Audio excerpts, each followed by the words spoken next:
กำลังฟังสถานีวิทยุกระจายเสียง FM 104.5 เมกะเฮิรตซ์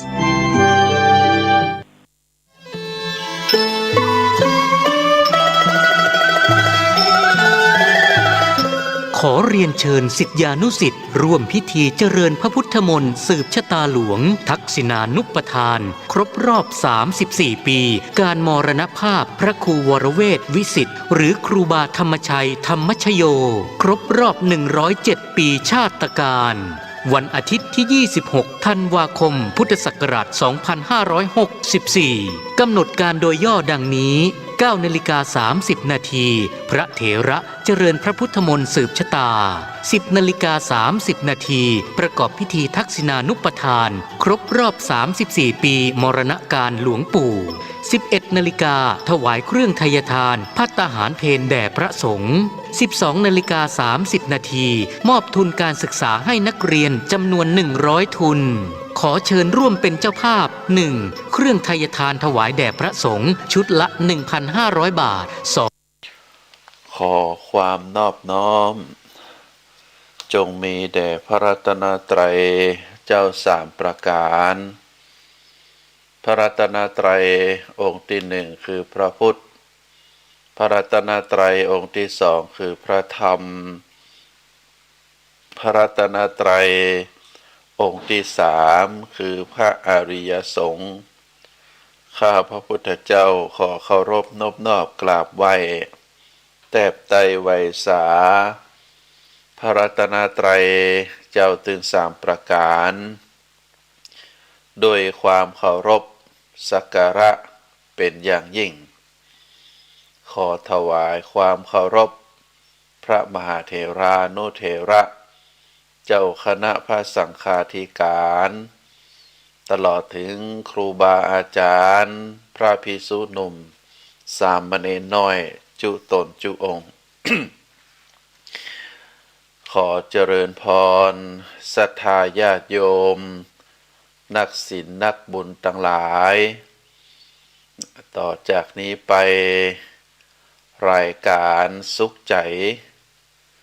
ซึ่งดำเนินรายการโดยอาตมาภาพ พระครูปริยัติกิจจาภิวัตรสำนักวัดพระสิงห์อำเภอเมืองจังหวัดเชียงใหม่ก็จะได้น้อมนำเอาสาระธรรมอันเป็นคำสอนเป็นคติเตือนใจเป็นชาดกเรื่องที่เกิดขึ้นมาในอดีตเป็นการกล่าวอ้างอดีตชาติของแต่ละบุคคลที่พระองค์สมเด็จพระสัมมาสัมพุทธเจ้าได้ยก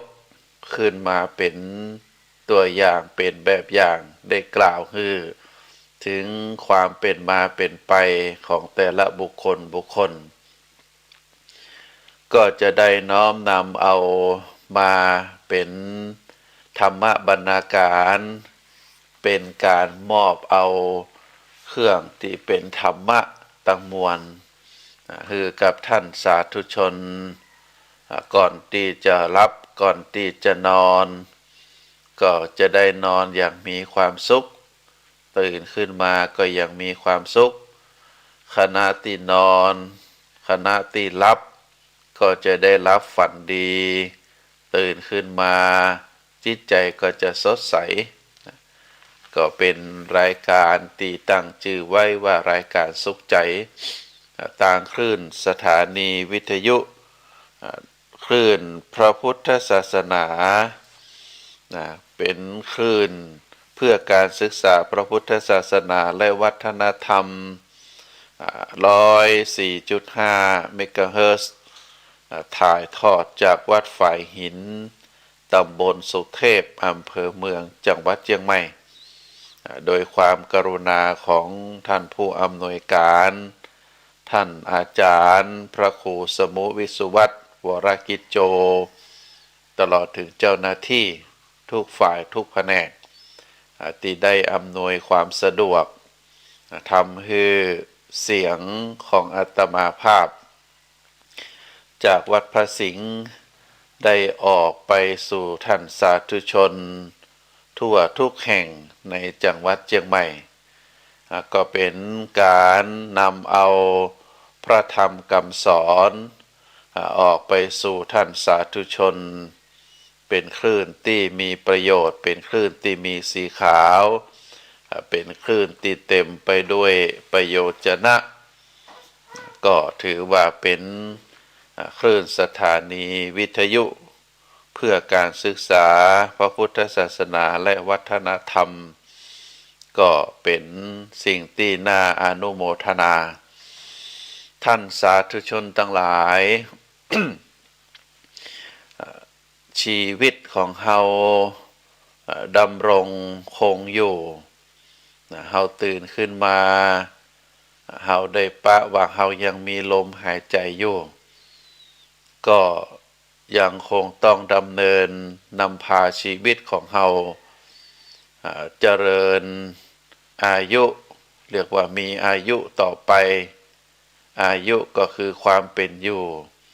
ในแต่ละวันแต่ละสัปดาห์แต่ละเดือนแต่ละปีก็จะคงดำรงอยู่ตราบใดที่เขายังหายใจยังมีความรู้สึก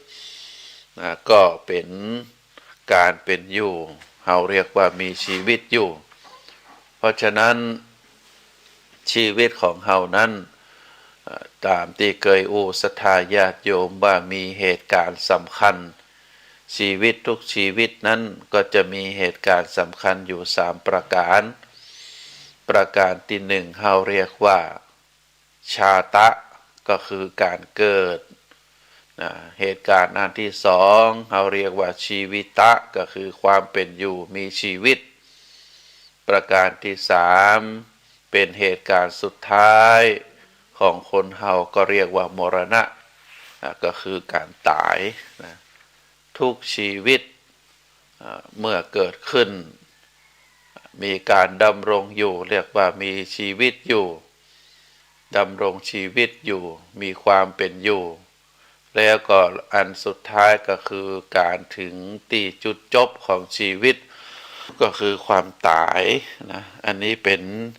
เหตุการณ์สำคัญเมื่อชีวิตทุกชีวิตเป็นลักษณะแบบนี้มีความตายเป็นที่จุดจบมีการเกิดเป็นเบื้องต้นแต่ขณะเดียวกันความเป็นอยู่การดำรงชีวิตอยู่เฮาใจเวลาเมินเมื่อชีวิตเฮาต้องดำเนินเป็นไปตามเหตุตามปัจจัยตามบุญตามกรรมของแต่ละคนก็เป็นสิ่งที่บ่แน่นอนมีความเปลี่ยนแปลงเกิดขึ้นจากที่เฮาเป็นละอ่อนก็เข้าสู่วัยรุ่นเป็นหนุ่มสาวเป็นคนที่มีอายุเรียกว่าเป็นหนุ่มใหญ่เป็นสาวใหญ่ต่อจากนั้นก็เคลื่อนย้ายเข้าสู่วัยชราแล้วก็จะถึงจุดหมายปลายทางอันสุดท้ายของชีวิตก็คือการเข้าสู่ความดับแห่งชีวิตก็คือการตายถึงแก่กรรมชีวิตคนเฮาทุกคนก็จะเป็นลักษณะแบบนี้ เมื่อชีวิตเฮาเป็นลักษณะแบบนี้แล้วเฮาก็ควรจะประคับประคองชีวิตของเฮาที่ยังมีอยู่ชีวิตของเฮาที่ยังมีอยู่ก็ประคับประคององค์สมเด็จพระสัมมาสัมพุทธเจ้าก็บอกว่าบ่ควรที่จะประมาทในการดำเนินชีวิตก็คือเข้าใจว่าในเป้าหมายของการเกิดมาเป็นคนนั้นพระพุทธองค์ได้สอนอยู่ตลอดเวลาสอนให้เจ้าพุทธเฮาได้น้อมรำลึกถึงว่าเกิดมาเป็นคนต้องทำความดี เกิดมาทั้งทีต้องเอาดีให้ได้ฝากความดีให้ลูกให้หลานให้คนทั้งหลายได้ประจักษ์ได้ฮู้ได้เข้าใจว่าเฮาดำเนินชีวิตอยู่ เฮาได้ประกอบคุณงามความดีด้วยความซื่อสัตย์สุจริตก็เป็นสิ่งที่เฮาตั้งหลายก็ควร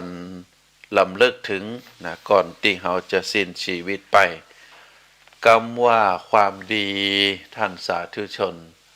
เป็นคำกว้างๆปกติแล้วความดีก็จะอยู่กับความชั่วความดีนั้นหมายถึงว่าการกระท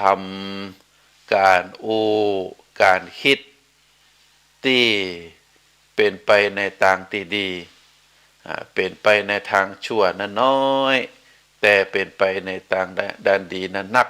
เขาเรียกว่าเป็นความดีแต่ถ้าตรงกันข้าม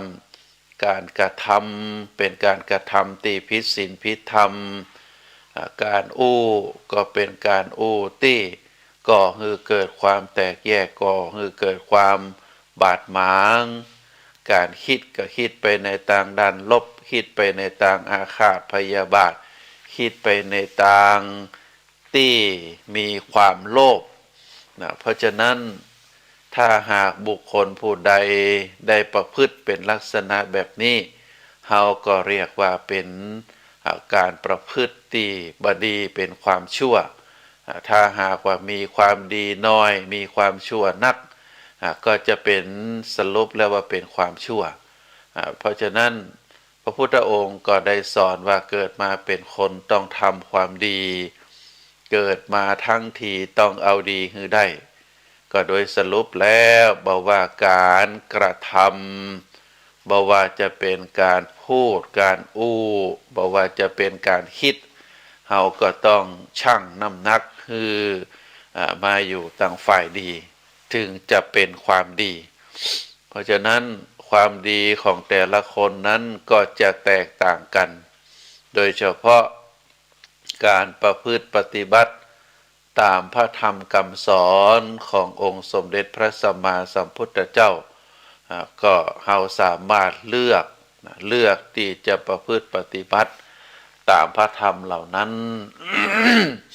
ในการประพฤติปฏิบัติตามพระธรรมเป็นจำนวน 84,000 พระธรรมขันธ์เป็นคำถามต่อมาว่า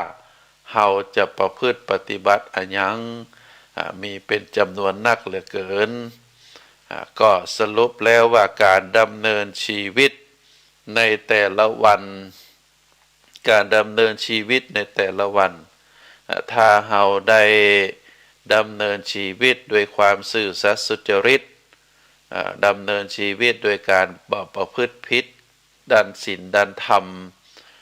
ประพฤติศีลประพฤติธรรมประพฤติกฎหมายประพฤติประเพณีวัฒนธรรมแล้วอันนั้นถือว่าเป็นความดีในวันหนึ่งถ้าเราได้ประพฤติปฏิบัติเป็นลักษณะแบบนี้ได้ก็ถือว่าเรานั้นได้ทำคุณงามความดีศรัทธาญาติโยมที่จริงก็ไม่ยากนะองค์สมเด็จพระสัมมาสัมพุทธเจ้าก็ได้สอนไว้ครูบาอาจารย์แต่ละรุ่น ก็ได้อบรมสั่งสอนอย่างเช่นหลวงพ่อพุทธทาสพระธรรมโคสาจารย์หลวงพ่อเป็นนักปราชญ์แห่งแดนใต้อยู่ที่จังหวัดสุราษฎร์ธานีก็สถานที่อยู่ของหลวงพ่อก็นามว่าสวนโมคคัพพารารามหลวงพ่ออาตมาเคยไปปฏิบัติธรรมในสมัยเป็นพระนิสิตของมหาวิทยาลัยมหาจุฬาลงกรณราชวิทยาลัยได้ไปปฏิบัติธรรมที่สวนโมกจำกรรมหลวงพ่อได้ หลวงพ่อได้ฮือโอวาทข้อคิดว่าการทำความดีการทำความดีในแต่ละวันเนี่ยหลวงพ่อบอกว่าวันใดถ้าเฮาท่านทั้งหลายได้ประพฤติปฏิบัติแล้วสำรวจตัวเองแล้วก่อนจะหลับจะนอนถ้าหากว่าเฮาได้ประพฤติคุณงามความดีวันที่เฮาทำความดีแล้วเฮากราบตัวเองได้เฮากราบตัวเองได้อันนั้นคือวันที่เฮาเป็นพระอรหันต์เฮาเป็นเข้าสู่พระนิพพานหลวงพ่อพูดอย่างนี้นะ เปิ่นบอกว่าวันใดที่เฮาทำความดีบ่มีความโลภบ่มีความโกรธบ่มีความหลงได้ประกอบเอาห้ำแหงของเฮาได้ทำหน้าที่การงานของเฮาด้วยความซื่อสัตย์สุจริตได้ประกอบคุณงามความดีด้วยความตั้งใจวันนั้นถือว่าเป็นวันที่เฮาทำบุญที่ยิ่งใหญ่เป็นวันนั้นเป็นวันที่เฮาเป็นพระอรหันต์วันนั้นถือว่าเป็นวันที่เฮาเข้าสู่พระนิพพานเฮาบางที เฮาต้องการที่จะขึ้นสวรรค์ต้องการที่จะเป็นคนดีต้องการที่จะมีความสุขต้องการที่จะเข้าสู่พระนิพพานบางทีมันอาจจะไกลเกินไปแต่ถ้าหากว่าวันหนึ่งตื่นขึ้นมาเฮาตั้งใจที่จะประกอบคุณงามความดีอย่างน้อยก็รักษาศีลรักษาธรรมหือตาลรักษาศีลเจริญจิตภาวนาก็เป็นโอกาสอันเล็กอันน้อยถ้าเรามีโอกาสเราก็ทำแล้วก็ตั้งใจปฏิบัติทำหน้าที่ของเราด้วยความซื่อสัตย์สุจริตเมื่อสรุปในแต่ละวันแล้วก่อนที่จะเข้านอนเฮา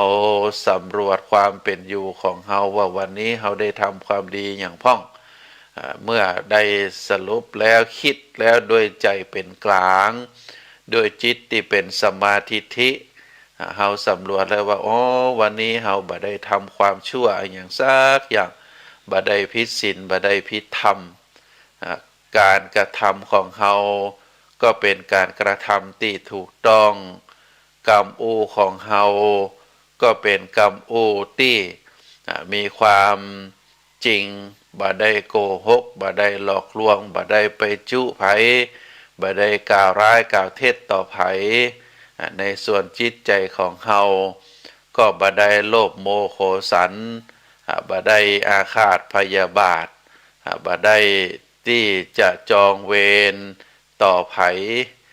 แล้วก็เป็นดวงจิตดวงใจที่สะอาดเป็นดวงจิตดวงใจที่มีเมตตากรุณา ถ้าเฮาใส่สำรวจเป็นลักษณะแบบนี้แล้ววันนั้นถือว่าเฮาเป็นพระอรหันต์วันนั้นถือว่าเฮาได้เข้าสู่สวรรค์วันนั้นถือว่าเฮาได้สู่พระนิพพานองค์หลวงพ่อพุทธทาสเปิ้นสอนที่นี้เพราะฉะนั้นถ้าเฮาพิจารณาตามความเป็นจริงแล้วมันก็ถูกต้องนะการที่เฮาได้ดำรงชีวิตของเฮาแต่ละวันบางท่านก็อาจจะค้าขายขับรถขับราไปติดต่อธุระหันธุระนี่ขณะที่ขับรถก็ขับรถด้วยความระมัดระวังด้วยความเยือกเย็นสุขุมขับรถบ่โวยก็คือเป็นไปตามกฎจราจรไปติดต่อค้าขายไปติดต่อธุระหันธุระนี่ก็เป็นการติดต่อด้วยเมตตาธรรมถือว่าเฮาได้ประกอบอาชีพกลับมาแล้วก็ได้ดูแลครอบครัวถ้ามีครอบครัวอยู่บ้านอยู่จองก็กวาดปัดเพี้ยวอาหารการกินก็กินในสิ่งที่มันเป็นประโยชนะต่อร่างกายบ่าเอาสิ่งที่มันเป็นของแสลงเข้าสู่ร่างกายบ่าเอาสิ่งที่มีโทษเข้าสู่ร่างกายก่อนจะนอนก็ได้อาบน้ำเสร็จเรียบร้อยแล้วก็ไหว้พระสวดมนต์ขอให้ทำจะนี้ก็ถือว่าเฮาได้ทำบุญถึงแม้เฮาบ่ได้เข้าวัดแต่เฮาก็ถือว่าเฮาได้ทำบุญได้ดำเนินชีวิตอยู่ตามคันลองของธรรมอันนี้ก็ถือว่าเป็นสิ่งที่เฮาตั้งหลายในฐานะที่เป็นเจ้าพุทธก็ควรจะ พินิจพิจารณาว่าเฮาดำเนินชีวิตในฐานะที่เป็นเจ้าของชีวิตถ้าเฮาได้สะสมเป็นลักษณะแบบนี้ทำอย่างตึงวันในการประกอบอาชีพการงานวันไหนที่เป็นวันหยุดเฮา บางคนนี่อาจจะประยุทธ์ตลอดชีวิตนะกรณีที่เป็นเจ้าให้เจ้าสวนที่เป็นป่อกาวานิชนะทำงานบ่มีวันหยุดหรืออาจจะหยุดส่วนตัวไปหันไปนี่แต่ก็ได้ทำคุณงามความดีได้ประกอบคุณงามความดีอยู่เนื่องอยู่เนืองนะอันนี้ก็ถือว่าเป็นสิ่งที่เฮาท่านทั้งหลายควรจะภาคภูมิใจในการที่เฮาได้เกิดมาเป็นคนแล้วก็ได้ดำรงตนเหมือนกับที่พระพุทธเจ้าได้สอนว่าเกิดมาแล้วต้องทำความดีเกิดมาทั้งทีต้องทำดีให้ได้จะเป็นความดีใหญ่เป็นความดีน้อยเฮาสะสมไปเรื่อยๆเฮาสะสมคุณงามความดีดีกว่าเฮาสะสมความบดีเฮาสะสมเมตตาธรรมดีกว่าเฮาสะสมความโหดร้ายทารุณเฮาสะสมจิตที่มีความกรุณาจิตที่เรียกว่าเป็นจิตที่เยือกเย็นเป็นจิตที่มีความอบอุ่นเป็นดวงจิตที่มีความเมตตาปราณีจะดีกว่าเฮาสะสมความโหดร้ายทารุณความโมโหโทสันมันบ่มีประโยชน์อันยังบางทีการโกรธการแสดงความโมโหมันอาจจะสนองตัณหาของเฮาก็ได้ซึ่งเป็นตัณหาที่อยากจะมีความสะใจอยากจะสำเร็จตามความต้องการของเฮาเมื่อมันบ่ได้แล้วก็แสดงออกซึ่งความโมโหโทสันมันก็เป็นสิ่งที่บ่ดีแต่ตรงกันข้ามถ้าเฮาได้สะสมจิตสะสมใจคือเฮามีความเมตตามีความกรุณามีความมุทิตาแล้วก็สามารถที่จะวางเฉยเรียกว่าอุเบกขาได้ก็จะเป็นสิ่งที่ดีถ้าเฮาได้ดำเนินชีวิตของเฮาเป็นไปลักษณะแบบนี้ถ้าเฮาได้สะสมเป็นลักษณะแบบนี้เรื่อยๆแล้วถึงวันแล้วชีวิตเฮาด้วยภาพรวมด้วยอายุก็จะออกมาในลักษณะว่าเป็นคนดีแต่ถ้าเฮาทำความดีวันไปทำความบดีหลายวันอย่างอีก็เรียกว่านักไปในต่างที่บดีเฮาทำความดี1 เดือนแฮม11 เดือนนั้นเฮาทำความบดีมันก็จะนักไปในต่างที่บดีโดยภาพรวมออกมาแล้วสรุปแล้วกราฟชีวิตของเฮาแล้วช่างกันระวังกราฟชีวิตของความดีกับความบดีเฮาก็จะหันว่าถ้าความบดีนักก็แสดงว่าเฮานั้นเป็นคนบดีเป็นคนชั่วแต่ถ้าเฮาได้ดูตารางชีวิตกราฟชีวิตของเฮาแล้วถ้าเฮาได้ประกอบคุณงามความดีนักก็แสดงว่าเฮานั้นเป็นคนดีเป็นคนที่คนทั้งหลายยกย่องสรรเสริญอันนี้ก็อยู่ที่ตัวเฮาเนอร์ศรัทธาญาติโยมทั้งหลายท่านสาธุชนทั้งหลายเฮา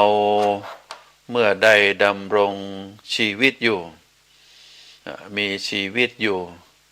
สิ่งหนึ่งที่มีความสำคัญ ต่อเฮาจะหันว่า บุคคลทั้งหลายในโลกนี้บางคนก็มีเข้าของที่เฮาเรียกว่าเป็นทรัพย์สมบัติมีเป็นจำนวนนักทำให้บุคคลคนนั้นได้ประกอบอาชีพการงานได้ทำบุญสุนทานได้ให้ความช่วยเหลือกำจุนบ่ว่าจะเป็นสาธารณประโยชน์บ่ว่าจะเป็นพระบวรพระพุทธศาสนาก็ได้มีโอกาสที่ทำให้ได้ทำคุณประโยชน์โดยอาศัยทรัพย์สมบัติเหล่านั้นแต่ในต่างตรงกันข้ามเขาก็จะหันว่าบางคนนั้นก็เป็นคนที่มีความลำบากยากแค้นอดมื้อกินมื้อ มีความทุกข์บางทีบ้านก็บ่มีอยู่หรือมีบ้านอยู่ก็สักแต่ว่าอยู่ก็ขาดแคลนเครื่องอำนวยความสะดวกบางทีก็บ้านก็เหมือนกับบัจเจบ้านอาจจะเป็นเพิงพักอย่างอีเป็นต้นก็ถือว่าเป็นแต่ละคนจึงมีความแตกต่างกันพระพุทธศาสนาได้ได้กล่าวได้สอนว่า คนแต่ละบุคคลนั้นมีความแตกต่างถึงด้านรูปร่างหน้าตามีความแตกต่างกันถึงด้านทรัพย์สินเงินทองมีความแตกต่างกันถึงเรียกว่าถึงหน้าที่การงานยศถาบรรดาศักดิ์ซึ่งแต่ละคนนั้นจะมีความแตกต่างกันถามว่าจะได้มีความแตกต่างกันก็เพราะว่าแต่ละคนนั้นจะมีกรรมบ่เท่ากันหรือเอาอาจจะเรียกว่ามีบุญบ่เท่ากันนะบุญกับกรรมนี่ก็คืออันเดียวกันนะศรัทธาญาติโยม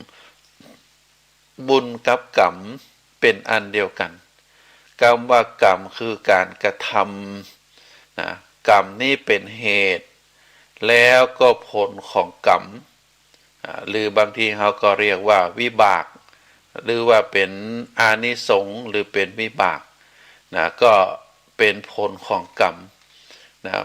ตึงการกระทำตึงผลของกรรมหรือเรียกว่าวิบากหรือเป็นอานิสงส์พลานิสงส์ของกรรมนั้นโดยรวมแล้วก็คือบุญกับบาป กรรมดีเราเรียกว่ากุศลกรรมกรรมบดีเราเรียกว่าอกุศลกรรมกุศลกรรมกรรมที่ฉลาดกรรมที่ดีผลออกมาก็จะเป็นกรรมดีเป็นผลดีเราเรียกว่าเป็นบุญแต่ถ้าการทำกรรมที่เป็นฝ่ายอกุศลเป็นฝ่ายที่บดีเราเรียกว่าอกุศลกรรมผลของอกุศลกรรมนั้นก็จะมีเป็นผลออกมาในทางที่บดีเราก็เรียกว่าเป็นบาปนะเพราะฉะนั้นความเกี่ยวเนื่องเป็นกลุ่มเดียวกันเป็นกรรมเป็นผลที่สืบเนื่องเดียวกันนะเพราะฉะนั้นเรื่องกรรมกับผลของกรรมหรือเรียกว่าบุญกับบาปมันก็เป็นสิ่งที่เกิดขึ้นอันเดียวกันเพราะฉะนั้น ผลของกรรมที่เกิดขึ้นนะเราเรียกว่าบุญกับบาปบุญเมื่อไผ่ได้รับเมื่อไผ่ได้ทำได้รับแล้วได้ทำบุญแล้วผลก็จะออกมาดีก็ทำบุญนั้นก็จะส่งผลให้บุคคลคนนั้นเกิดมาแล้วก็จะมีรูปร่างหน้าตาสมส่วนบาคิริ้วคิเลบาพิกลพิการบุญส่งเสริมคือบุคคลคนนั้นได้เป็นบุคคลที่มีสติปัญญาดีเป็นคนที่มีความเรียกว่ามีความสมบูรณ์พร้อมทางด้านทรัพย์สมบัติพร้อมทั้งยศถาบรรดาศักดิ์พร้อมทั้งรูปร่างหน้าตาพร้อมทั้งภรรยาลูกเต้าได้สั่งสมบุญไว้ก็ทำให้บุคคลนั้นได้เป็นคนที่มีความสมบูรณ์ถึงด้านร่างกายสติปัญญาทรัพย์สินเงินทองตลอดถึงครอบครัวที่สมบูรณ์พ่อแม่พี่น้องที่มีความรักความสามัคคีเป็นปึกแผ่นกันอันนี้เป็นสิ่งที่เกิดขึ้นกับบุคคลคนหนึ่งในตรงกันข้ามบุคคลคนเดียวกันถึงแม้ว่าบางคนนั้นอาจจะมาในจากครอบครัวเดียวกันแต่มีบุญบัดเท่ากันได้ทำกรรมบ่เหมือนกันก็ทำให้บุคคลนั้นอาจจะเป็นคนพิกลพิการรูปร่างหน้าตา แตกต่างกันนอกจากนั้นแล้วก็ยังทำให้บุคคลคนนั้นนะได้มีทรัพย์สินเงินทองบัดนักทำให้อดอยากคนแค้นมีความลำบากเสาะว่าหากินอันยังก็บ่ได้กับเปิ้นนะบ้านเฮือนที่อยู่อาศัยก็แทบจะบ่มีอันนี้เป็นผลมาจากบุญเรียกว่าเป็นการเป็นคนที่มีบุญน้อย ประการแรก เป็นคนมีบุญนัก ประการที่สองเป็นคนมีบุญน้อยคนบุญนักกับคนบุญน้อยจะมีความแตกต่างกันนะตามที่ว่ามาก็คือผลของบุญจะส่งอำนวยผลให้บุคคลคนนั้นได้เสวยเป็นวิบากหรือพลานิสงส์ผลของบุญผลของบาปนั้นจะบัดเท่ากันเนื่องจากแต่ละบุคคลนั้นทำไว้บ่เหมือนกันเมื่อคนเฮาได้มีบุญบัดเท่ากันนะคนที่มีบุญนักก็ได้ทำกรรมดีนะได้ทำกรรมดีกรรมตรงนี้ศรัทธาญาติโยมก็จะมีอยู่สองลักษณะเฮาเรียกว่าอดีตกรรมกรรมที่ได้กระทำมาในอดีต กรรมว่าอดีตก็คือตั้งแต่ตวาเป็นต้นไปนะไปจนถึง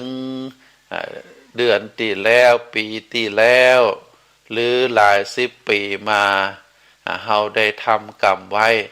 บางทีอาจจะเป็นกรรมข้ามภพข้ามชาติเฮาเคยทำมาในอดีตชาติเฮาก็บ่ฮู้ได้นะถ้าเป็นกรรมดีก็ส่งผลมาตลอดเพราะฉะนั้นชีวิตของแต่ละคนนั้นเปิ้นเรียกว่ากรรมนั้นมาตบแต่งกรรมนั้นมาจำแนกนะกรรมนั้นมาตบแต่งกรรมนั้นมาจำแนกคือบุคคลคนนั้นได้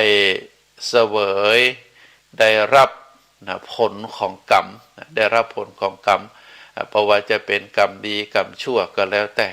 เราจะหันว่าบางคนถึงแม้ว่าในชาตินี้จะประกอบคุณงามความดีมีทรัพย์สินเงินทองมีบริวารเป็นจำนวนนักมียศถาบรรดาศักดิ์แต่ว่ามีอยู่ในช่วงหนึ่งของชีวิต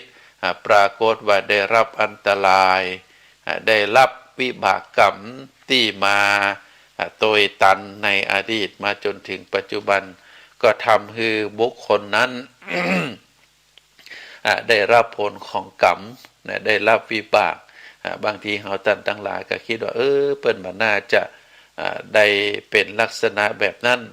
แต่เราก็บ่ฮู้ด้วยอวิชชาคือความบ่ฮู้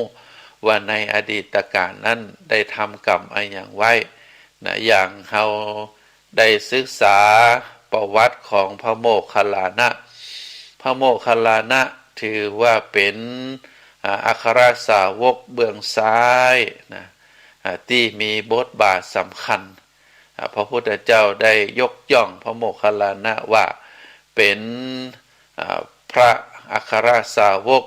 ที่มีความเก่งทางด้านอิทธิฤทธิ์นะจะเป็นคู่กันกับพระสารีบุตรพระโมคคัลลานะกับพระสารีบุตรเป็นเพื่อนกันเป็น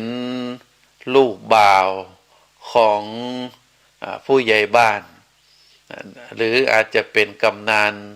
เป็นตำแหน่งในสมัยก่อนครั้งพุทธกาลได้เสาะแสวงหาโมฆะธรรมส่วนพระสารีบุตรหรืออุปติสสะนั้นได้พบกับพระอัสสชิพระอัสสชินั้นถือว่าเป็นพระปัญจวัคคีย์เป็นพระภิกษุกลุ่มแรกที่ได้บวชกับพระพุทธเจ้าแล้วก็พระอัสสชิได้ออกบิณฑบาตในกรุงราชคฤห์อุปติสสะมานพหรือพระสารีบุตรได้หันแล้วเกิดความเลื่อมใสในสมัยนั้นสมณะเหล่าสมณะนั้นมีเป็นจำนวนหลายพวกหลายกลุ่ม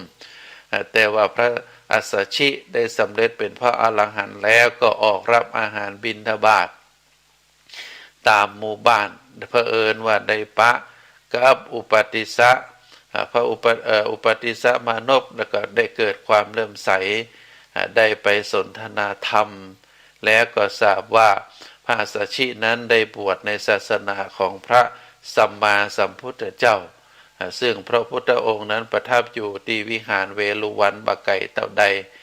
เมื่อพระอัสสชิได้ฉันเข้าแล้วอุปติสสะมานพก็ได้ตวยพระอัสสชิเข้าไปยังพระเวฬุวันได้ฟังธรรมของพระพุทธเจ้าแล้วก็ได้ดวงตาหันธรรมแล้วก็กลับมาได้มาจวนโกริตะมานพหรือพระโมคคัลลานะได้ออกบวชด้วยกันนะซึ่งก็ได้ออกบวชแล้วทั้งสองท่านก็ได้บำเพ็ญ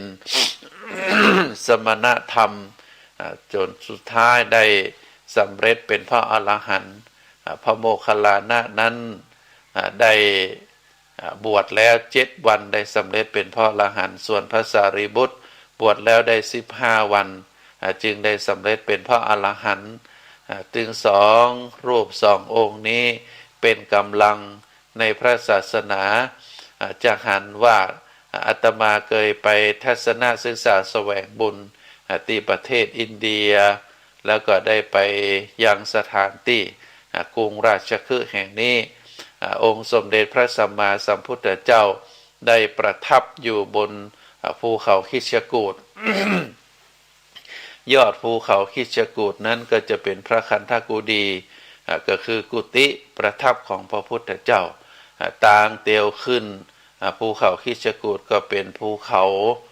ที่สูงพอประมาณก็เป็นภูเขาที่เป็นก้อนหินในเบื้องต้นก่อนจะขึ้นภูเขานั้นก็จะเป็นถ้ำต่างคนที่นำเที่ยวก็จะได้บอกว่าถ้ำนี้เป็นที่อยู่อาศัยของพระโมคคัลลานะพระโมคคัลลานะนี้ถือว่าเป็นคนดูแลเป็นผู้ที่ป้องกันพระพุทธเจ้าบ้านเฮาก็อาจคนสมัยใหม่อาจจะเป็นกาด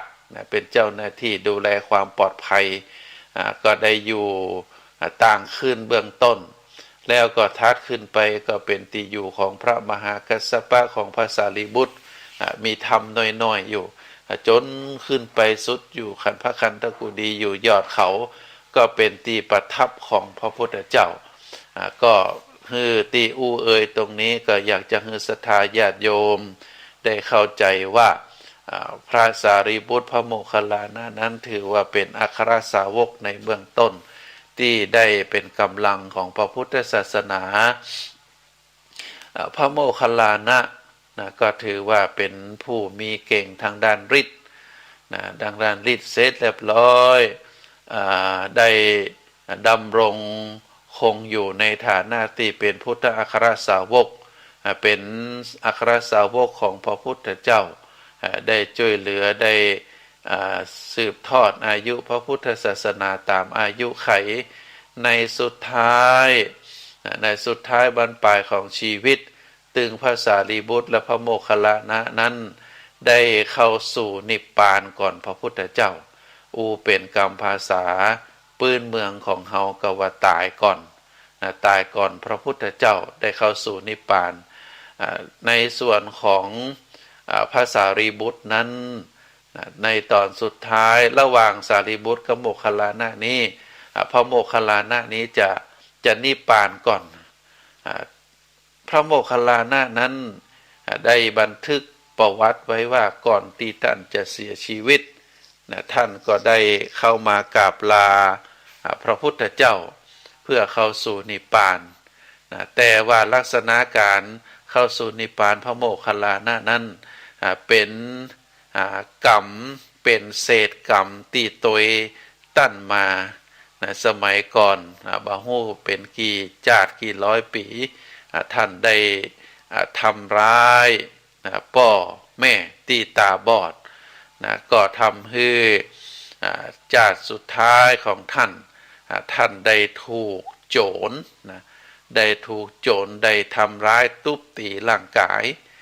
จนแหลกเหลว นะก็ได้กำลังฌานได้รวบรวมร่างกายแล้วก็ได้เข้ามากราบลาเข้าสู่นิพพานต่อพระพุทธเจ้านะก็ได้เข้าสู่นิพพานแล้วพระพุทธเจ้าก็ได้ทำชาปนกิจเสร็จเรียบร้อยก็ได้เอาอัฐิธาตุของท่านได้สร้างเป็นสถูปไว้ที่วิหารเชตวัน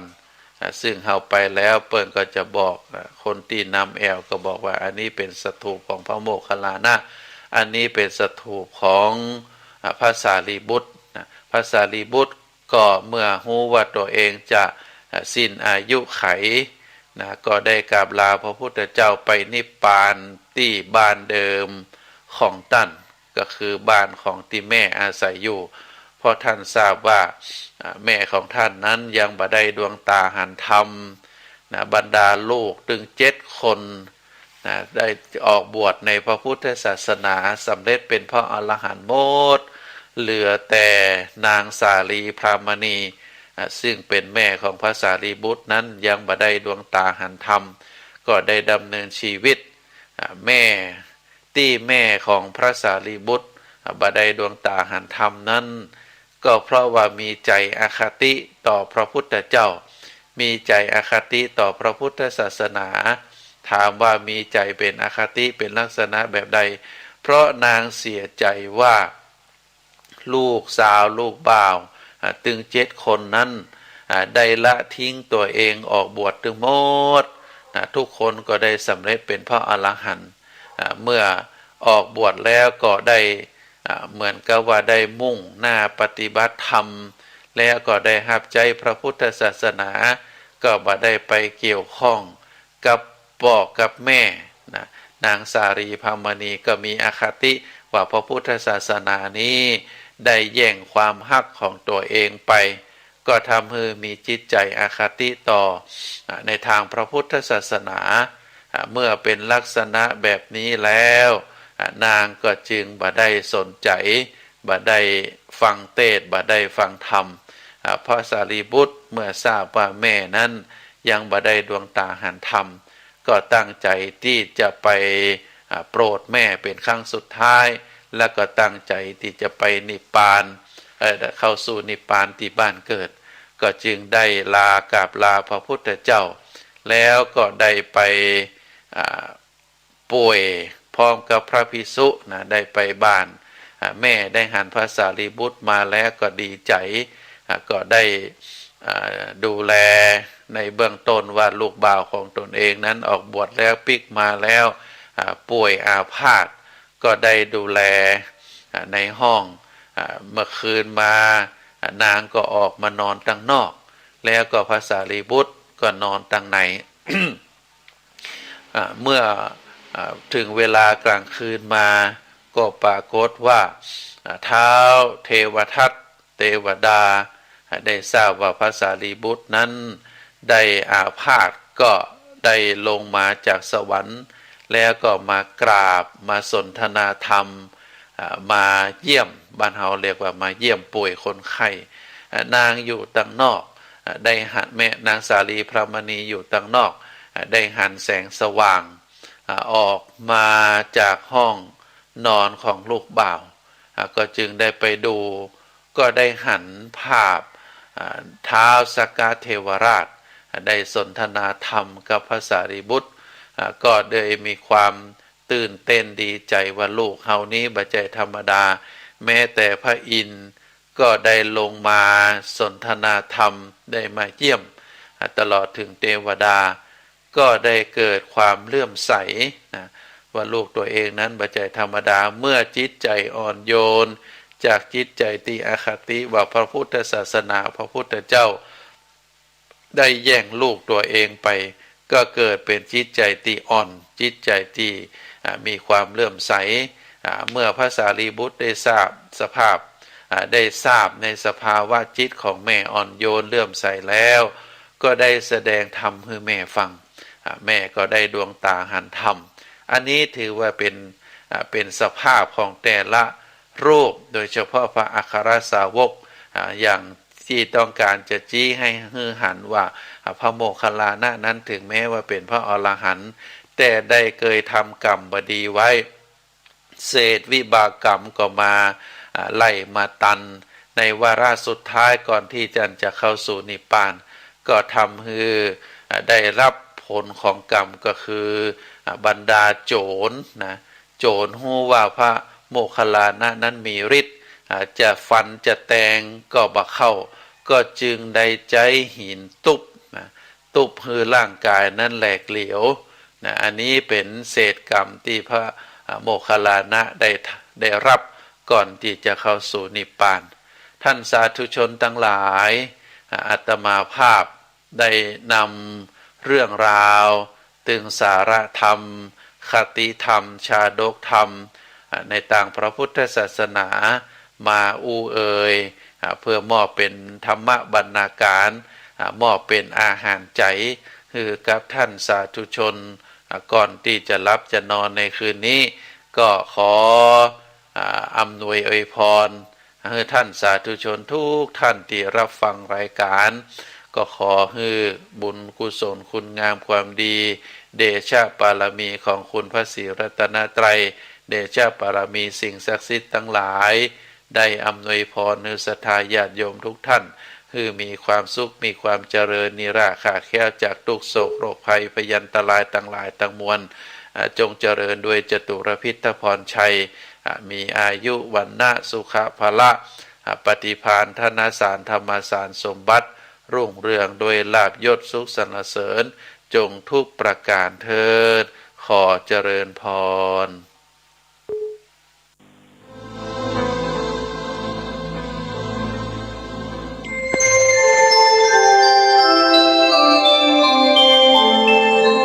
ขณะนี้ท่านกำลังฟังสถานีวิทยุกระจายเสียงพระพุทธศาสนา FM 104.5